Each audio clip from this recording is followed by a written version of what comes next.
when the imagination ignites. You are pulled into either a world of the fantastic or a world of the dark and twisted. But not everything that is dark and twisted is fiction. And even old stories are based upon some truth. That truth gets recorded in the Pluto Archives.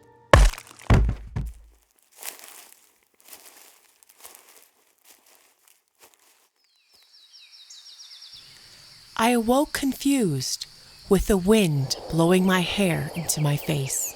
The overcast sky gave no impression of time. My clothes were damp from the dew that covered me. My guess was that I was laying on the forest floor, but I can't recall why. My body aches and hurts all over. My head especially throbs and feels like it's splitting. I bring my hand to the back of my head, or the source of my discomfort, and I feel a large goose egg-sized welt there that is wet with oozing blood. What the hell? I slowly rise to my feet and brush off all the dirt and the forest debris from my clothes. As I gain my senses, I realize it must be early morning, and I head back in the direction of camp. I have been coming to Camp Kennebec since I was in the 4th grade, so this will be my 5th year. Sending me to camp had been a way for my parents to relinquish their parenting duties for the summer and not have to bother with me. I knew this the first time they sent me. I was afraid I would not know anyone and have a miserable summer, which I did. However, camp has been a blessing in disguise, as it taught me wilderness survival skills that I'm sure are supporting me in my predicament right now. The walk back to the cabins was relatively short. As I approached the cabin I shared with 5 other girls, I began to notice that there was no noise, no sound of other campers, no sounds of birds or animals, nothing. Just the wind softly howling through the trees. This lack of sound made the hair stand up on the back of my neck and arms. Where was everyone? I took each step up to my cabin, slowly trying to create as little sound as possible, which was futile, as the old wooden steps creaked with my weight with each stair. I slowly opened the screen door to the cabin, and the creak was deafening. Apparently, WD-40 was not something they used frequently here. As I pulled open the door, the smell from the cabin hit me, bombarding my senses. Preteen body odor, dust, and something else. Something I couldn't put my finger on. I slowly let the door hit my back as I moved deeper into the room and let it close silently. There, on the floor, were Cassie, Abby, Tammy, and Mia. It looked like someone had stabbed them repeatedly. Their clothes were saturated with blood. Abby had fingers missing, like someone had cut them off as a trophy. Their hair had been ripped out, like they were tortured before the final killing blow. That's what the smell was. Old flesh now in the process of decay and blood. Mia's eyes were still open in a horrified shock. To me, it seemed as if they had no idea it was coming. Cassie was propped up against the wall with her head hanging limp in front of her. I tried to pull her head back using her long hair as a handle, and it fell unnaturally to the side. Someone had tried to amputate her head in such a crude manner, but was unsuccessful. Her head was still attached to her body by a segment of flesh. The sight of the cabin was gruesome to say the least. I thought to myself, I wonder who's left.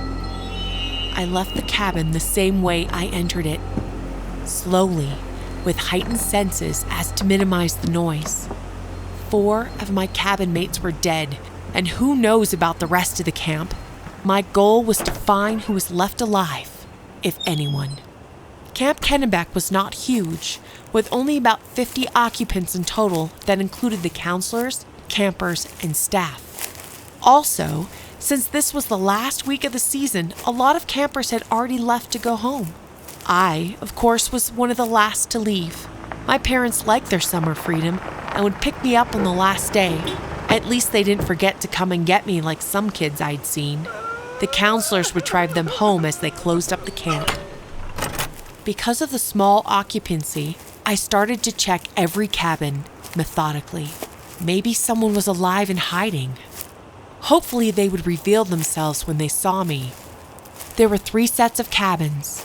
3 cabins for boys, 3 cabins for girls, and 2 cabins for counselors or staff.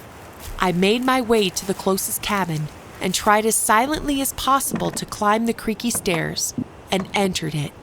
The cabin, too, was filled with death, newly rotting flesh as rigor mortis set in, and the smell of blood.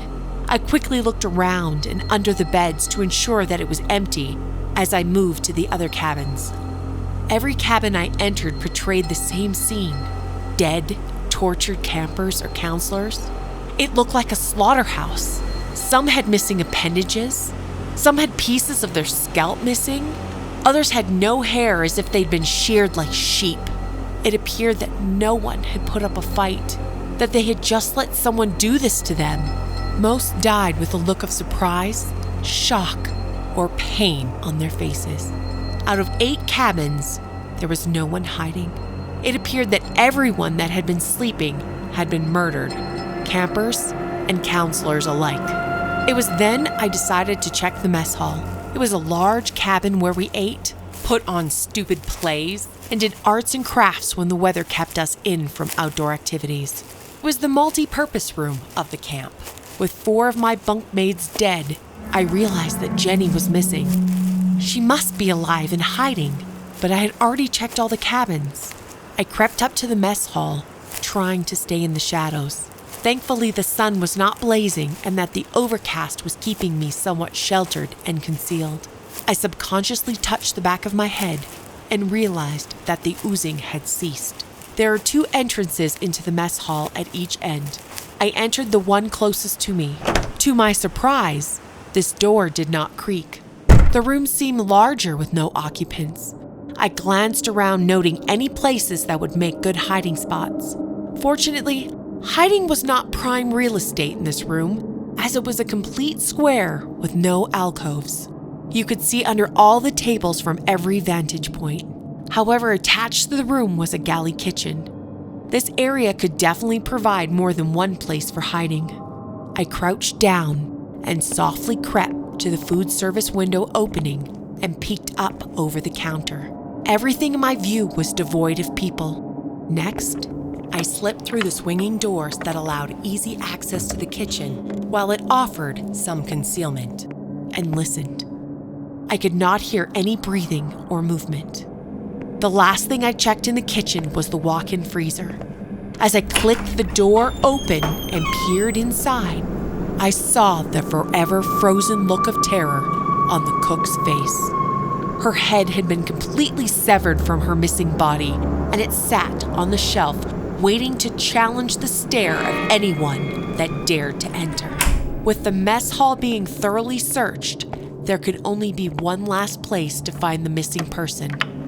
Jenny must be in the boathouse, a little shack by the water that stored all the camp's water equipment. The camp actually didn't have a boat. Kayaks were the closest thing to watercraft the camp supplied. The boathouse looks deserted, but looks are deceiving. I tiptoed to the back of the structure, hunkered down as close to the ground as possible, and then raised myself up to peer inside the dusty, dirty window. There inside was Jenny. She was holding a wooden oar that the camp kept, even though we did not have a canoe. I touched my head, remembering the hard thwack that knocked me unconscious only a few hours before. There was only one way in and one way out of this building. I needed to be careful, keep my wits about me, and avoid another head smashing with the oar. As I opened the door, Jenny stood up. "I thought you were dead." "Next time, you need to try harder." "The police are coming. I called them from the mess hall." "Good. I can tell them what you have done." Jenny laughed uncontrollably, a sinister laugh that would make any sane person question her sanity. "Me? Me? You really think I did all this?" I just smiled and nodded my head yes.